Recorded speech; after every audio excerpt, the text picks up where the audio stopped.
노벨상 문지방을 못 넘은 스티븐 호킹. 2. 타임머신이 영화처럼 그렇게 간단한 것이 아니라는 사실은 이제 충분히 이해했을 것이다. 타임머신이 불가능한 이유로 다음에 다소 철학적인 설명도 있다. 역사가 바뀌지 않도록 시간 순찰차가 언제나 감시하고 있는데 자연계에도 시간 순서 보호국이 존재하고 있다는 것이다. 그런데 타임머신은 시간의 본성을 어기는 것이므로 이와 같은 상황은 절대로 일어날 수 없다는 것이다. 이 설명을 보다 쉽게 풀이하면 물이 높은 곳에서 낮은 곳으로만 흐르듯 시간은 한 방향으로만 흐른다는 점이 강조된다. 즉 시간은 과거에서 현재로, 현재에서 미래로만 향한다는 뜻이다. 아직까지 시간이 미래에서 현재로, 현재에서 과거로 역류한 예는 없었다. 따라서 어떤 기계를 만들더라도 이러한 시간의 비가역성을 바꾸어 놓을 수 없으므로 타임머신은 불가능하다는 결론이다. 어찌어찌 과거로 여행할 수는 있다 하더라도 이미 일어난 과거에는 아무 영향도 미칠 수 없다는 의견도 있다. 백 투 더 퓨처에서처럼 마티가 어머니가 될 여자와 사랑에 빠지고 싶어도 결코 그렇게 될 수 없는 상황이 발생하며 자신의 아버지를 살해하려 해도 총알이 빗나가든가 누군가가 대신 맞아주어 그 일은 결코 성공할 수 없게 된다는 뜻이다. 타임머신 2에서도 이런 가설을 채택하여 주인공 하디건은 과거로 돌아갔지만 약혼자 엠마가 계속 죽자 과거를 변경할 수 없다는 사실을 깨닫고 낙담한 후 미래로 방향을 돌린다. 이러한 생각은 타임머신의 패러독스를 해결하는 방법으로 그럴듯하기는 하지만 인류의 모든 과정이 이미 결정되어 있다는 유쾌하지 않은 모순점에 도달한다. 영화 터미네이터에서와 같이 이미 일어난 사건이나 재앙을 막기 위해 과거로 여행한다는 발상 자체가 아예 불가능하다는 것이다. 미래로 가는 타임머신도 마찬가지이다. 미래, 즉 후손들에게 미래가 어떻게 전개될 것인지를 말해줄 수 있어야 할 것인데 이 역시 불가능하다는 결론에 도달한다. 타임머신의 개발이 불가능하다는 아주 간단한 증거는 첨단 과학기술로 무장했을 미래로부터의 여행자가 아직도 우리들 주위에 나타나지 않았다는 사실로도 알 수 있다. 물론 우리가 사는 이 순간에 미래인들이 몰려오지 않았다는 것만으로 시간 여행이 불가능하다고 결론 지을 수는 없다. 미래인들이 볼 때 지금이 너무 보잘것없는 시대이므로 미래인이 오지 않을 수도 있다는 주장도 일리가 있다. 시간 여행의 방정식 등장. 상대성 이론이 태동한 지 30년이 지난 후 뉴저지 프린스턴 고등과학원의 쿠르트 괴델이 드디어 시간 여행을 실현시킬 수 있는 명확한 방정식의 해를 찾아냈다고 발표했다. 우주 자체가 회전을 하면 그 주변의 빛을 끌어당기게 되면서 일시적인 인과율의 고리가 실제로 생성될 수 있다는 것이다. 이것을 닫힌 시간성 곡선이라 부르는데 괴델은 입자 바로 근처에서는 어떤 경우에도 빛의 속도를 초과함 없이 시간의 닫힌 경로에 따라 움직일 수 있으므로 시간 여행을 한 뒤에 정확히 출발 지점 출발 당시의 시간으로 되돌아올 수 있다고 주장했다. 드디어 타임머신을 타볼 수 있는 기회가 생긴 것이다. 괴델은 균일한 속도로 회전하는 우주에서는 거대한 반경으로 원운동만 해도 과거로 돌아갈 수 있다는 환상적인 아이디어를 제시했다. 그러나 환호성도 잠시. 괴델의 아이디어는 불행하게도 우리가 살고 있는 팽창하는 우주가 아니라 균일한 속도로 회전하는 우주에만 적용된다는 점이다. 한마디로 우리가 살고 있는 우주에서 타임머신은 불가능하다는 뜻이다. 그럼에도 불구하고 일단 아인슈타인의 상대성 이론을 거스르지 않으면서 극히 한정된 조건 하에서 타임머신이 가능하다는 희망은 학자들을 흥분시키기에 충분했다. 타임머신이 실제로도 가능하다는 조그마한 실마리가 나타나자 갖가지 아이디어가 쏟아지기 시작했다. 그중 가장 유명한 것이 바로 웜홀을 이용하는 것이다. 타임머신 가능 이론 중 가장 잘 알려져 있는 웜홀은 스티븐 호킹의 블랙홀 이론에 따라 1988년에 미국 캘리포니아 공과대학의 손 교수 등이 보다 구체적으로 발전시켰다. 웜홀에서는 중력에 의하여 시공간이 극단적으로 변형되어 두 장소를 순식간에 이동할 수 있으므로 이를 이용하면 타임머신이 가능하다는 것이다. 손 교수가 제시하는 타임머신은 다음과 같다. 먼저 웜홀을 만들어서 두 점을 잇고 웜홀의 한쪽 입구를 광속에 가까운 속도로 이동시킨다면 특수 상대성 이론에 의하여 시간의 지연 현상이 반대쪽 입구에서 일어난다. 즉 웜홀의 한쪽 입구의 고유 시간과 시간 지연 현상이 있는 다른 입구에서의 시간의 흐름이 서로 달라지는 것이다.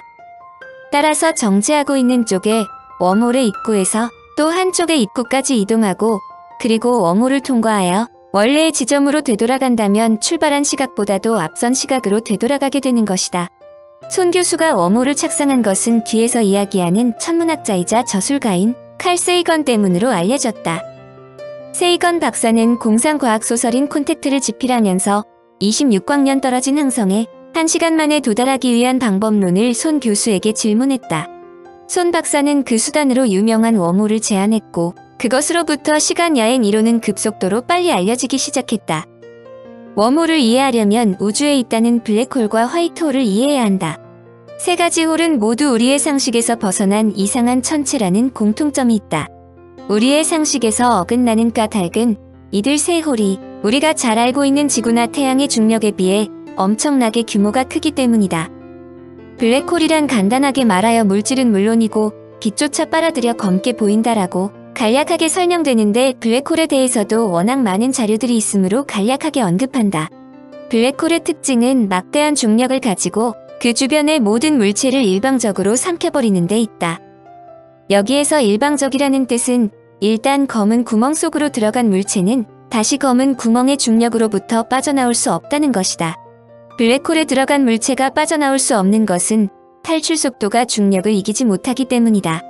이 말은 중력을 이길 수 있는 속도만 있으면 언제든지 탈출이 가능하다는 뜻으로도 해석할 수 있다.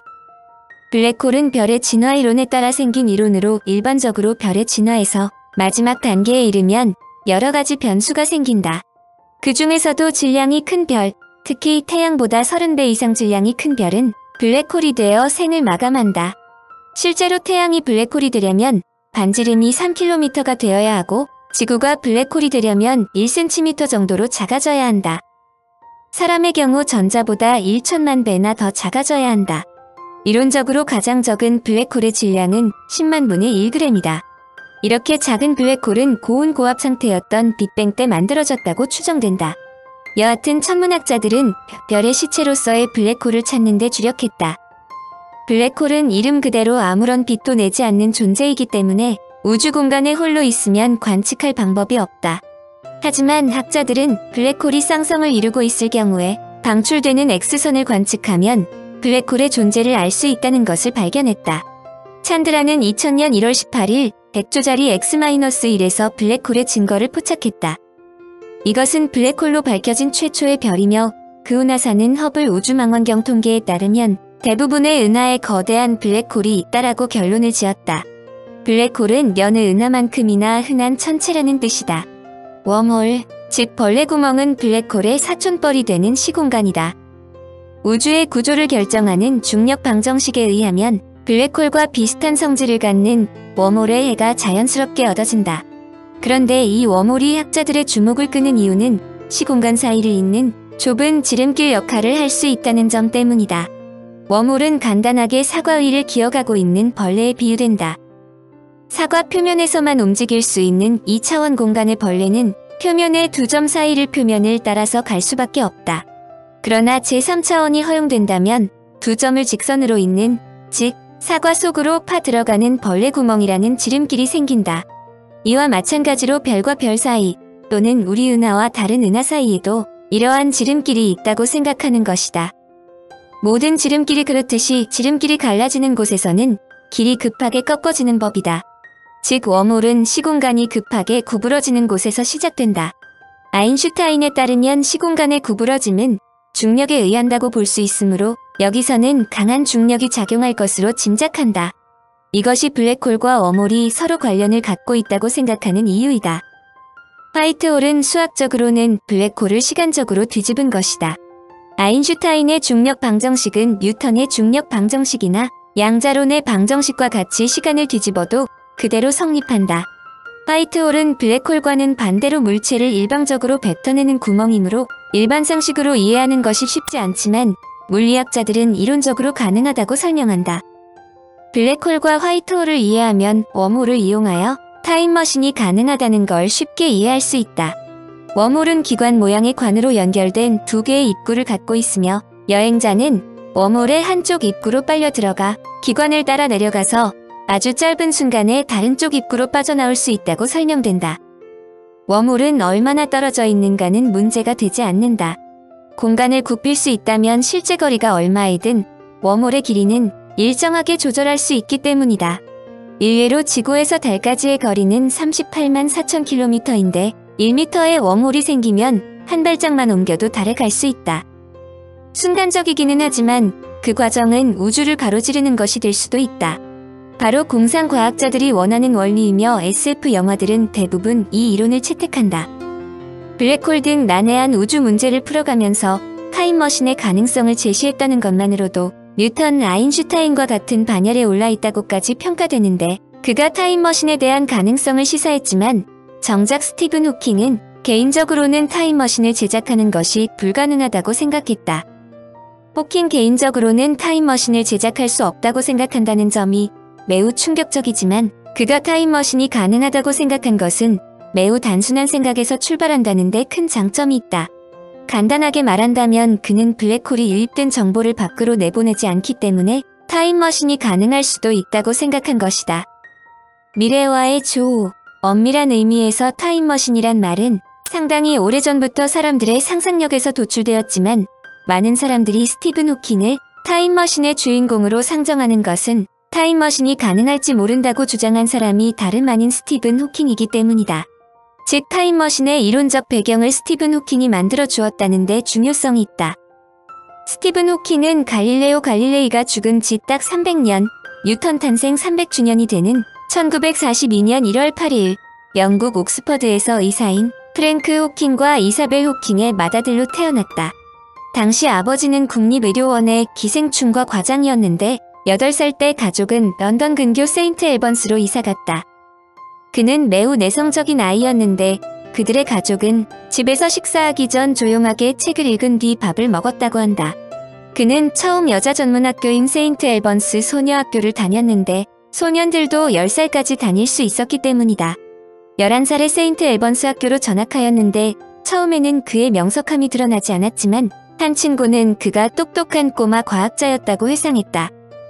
17세의 나이에 장학금을 받고 옥스퍼드 대학에 입학했는데 그의 성적이 옥스퍼드 대학에 입학할 정도는 아니지만 물리시험 성적이 우수하여 시험관을 놀라게 한 덕에 특별 입학이 허용된 것이다. 원래 그는 수학을 전공하고 싶었지만 옥스퍼드 대학교의 대학원에 수학 교수가 없으므로 물리학을 선택했다고 한다. 철학자 버트런드 러셀을 숭배하는 평범한 학생으로 체격도 왜소하여 내성적인 성격이므로 친구들이 거의 없었다. 그러나 초창기 대학 생활을 혼자서 지내다가 친구들과 어울렸고 유명한 옥스퍼드 조정팀에서 키잡이가 되기도 했다. 조정팀은 원래 체격이 좋아야 하지만 키잡이는 노를 젓지 않기 때문에 왜소한 학생이 적격이었다. 3년 뒤 최우등으로 졸업한 그는 우주학을 배우기 위해 케임브리지 대학원으로 갔다.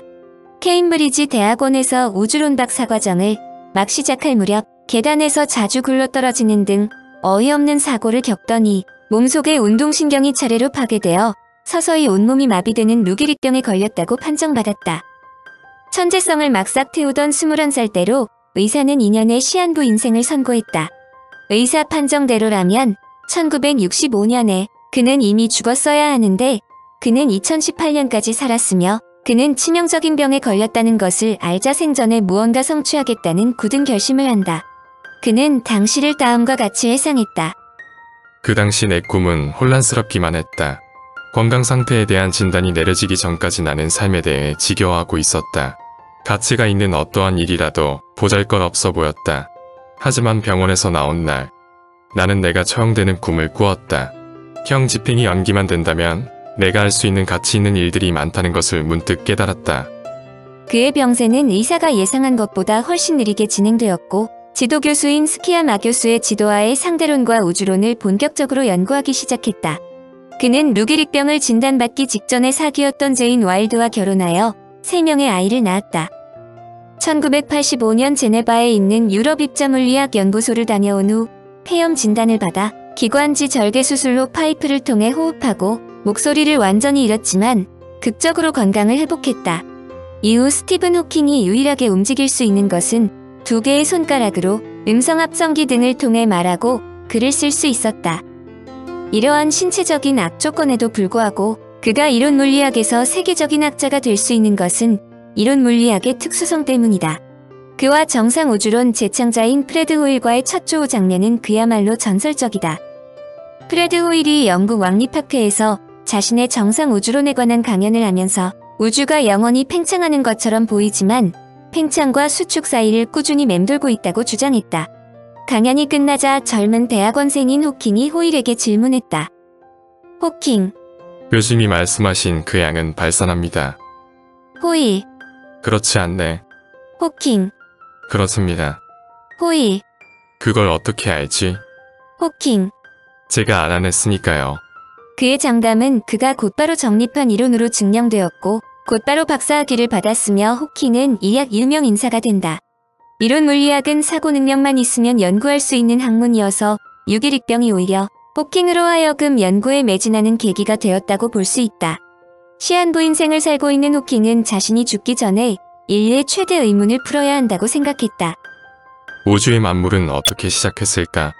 탄생의 순간은 어떠했을까? 한마디로 우주의 청사진을 밝혀보자는 원대한 꿈이었다. 그는 우주 탄생 이유와 소멸 여부를 해석하면 우리 인간이 왜 지구라는 곳에 있는가를 풀 수 있다고 생각했다. 즉, 왜 현재와 같은 우주가 되었는가이다.